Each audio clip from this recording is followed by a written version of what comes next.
여러분 안녕하십니까, 진성호입니다. 일본을 방문한 윤석열 대통령과 일본 기시다 총리 간의 한일 정상회담이 이제 시작됐습니다.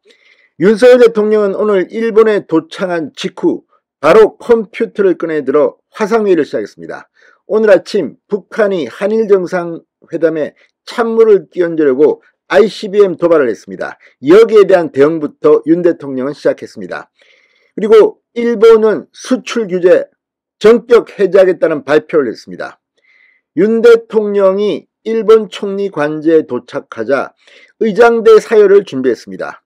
파격적인 대우입니다.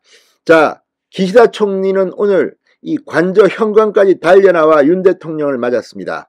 일본 언론들 오늘도 세계 이 신문 아사히, 마이니치, 니혼 게이자이가 일면 톱으로 윤석열 대통령의 인터뷰를 실을 정도로 지금 일본 열도는 열광하고 있습니다.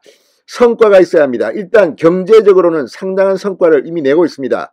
오늘 두 사람이 만나서 어떤 결과를 도출할지 스포트라이트 여러분 기대해도 좋을 것 같습니다. 진성호의 직설 시작합니다. 자, 방금 전 이 1박 2일 일정으로 일본을 방문 중인 윤석열 대통령이 총리 관저에 도착했습니다. 기시다 총리는 현관까지 나와 윤석열을 맞았습니다. 윤석열 대통령을 맞았습니다. 양국 정상은 밝은 얼굴로 서로 악수한 뒤 관저 내부로 들어서서 관저로비에서 약 8분간 의장대 사열을 받았습니다.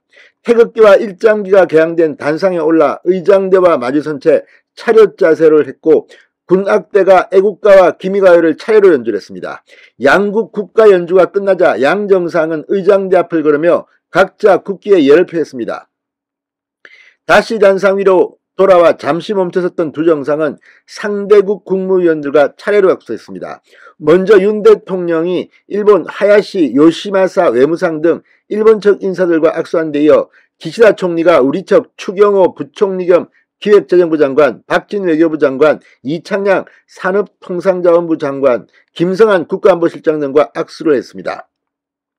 의장대 사열 행사를 마친 윤 대통령은 기시다 총리의 안내로 관저 내부로 이동해 소인수 회담을 시작으로 한일 정상회담을 시작했습니다. 소인수 회담에 이어서 확대 회담, 양 회담은 이 공동 기자회견을 통해서 논의 및 합의 내용을 발표한 뒤 곧바로 만찬에 돌입할 예정입니다. 자, 지금 이 윤 대통령의 이 기시다 총리와의 한일 정상회담 지금 속속 속보가 들어오고 있습니다. 이 윤석열 대통령은 한일 긴밀히 공조해서 북한 핵미사일의 위협, 국제사회 난제에 대처하겠다고 말했습니다. 기시다 총리는 한일 양국 협력은 정부 간 의상소통 강화 논의를 위해서 새로운 시대를 열겠다고 했습니다. 이어 윤석열 대통령은 이 보편적 가치를 공유하는 일본과 글로벌 어젠다를 협력하겠다. 일본은 협력 파트너라고 했고 기시다 총리는 이 셔틀 외교 재개에 한일 정상이 일치적인 합의를 봤다고 했습니다. 12년 만에 셔틀 외교가 드디어 성사되는 순간입니다. 자, 지금 이 윤 대통령의 일본 방문 이걸 지켜보는 민주당은 계속해서 반일 프레임으로 공격하고 있습니다. 그러나 지금 실질적으로 많은 것을 건져올 것 같습니다. 이미 일본이 윤 대통령이 일본에 오자 먼저 선물 보따리를 풀었습니다.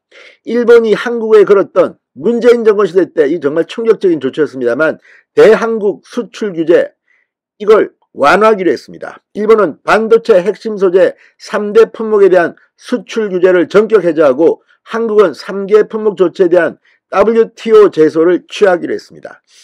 정말 문재인 정권 때 한일 관계는 최악의 관계로 이 경제적으로 엄청난 타격을 받았고 이재용 삼성전자 시장 등이 정말 힘든 고난의 행군을 했습니다. 이걸 윤 대통령이 일본을 가자마자 풀어버린 겁니다. 자, 산업자원통상부, 통상자원부는 방금 전 일본 경제산업성과 제9차 한일 수출관리 정책 대화를 개최한 결과 이같이 합의했다고 전격 발표했습니다. 일본 측은 수출관리의 운용 변경을 통해 불화수소, 불화폴리이미드, 포토레지스트 등 반도체 관련 3개 품목 이 수출 규제 조치를 해제하기로 전격 발표했습니다. 한국 정부는 일본의 3개 품목 수출관리 운용 규정 변경 실시와 동시에 일본 측의 3개 품목 조치에 대한 WTO 제소를 전격 취하했습니다. 자, 아무튼 오늘 지금 이 분위기 이대로 가면 이 민족 감정 뭐 이런 것 가지고 여전히 한일 양측은 뭐 많은 정치적 논란이 있을 겁니다. 윤석열 대통령은 이 한일 해법, 강제징용 해법을 발표하면서 지지율이 10%로 떨어지더라도 이건 꼭 하겠다. 미래 신시대를 위해서 새로운 이 비전을 제시하겠다고 했습니다. 자, 두 사람 이제 본격적인 이 정상회담이 끝나면 공동 기자회견을 합니다. 이 모습 세계가 지금 지켜보고 있습니다. 아무튼 윤석열 대통령, 문재인 정권이 망쳐놓은 한일관계를 지금 복원시키는 중입니다. 진성호의 직설이었습니다. 여러분 감사합니다.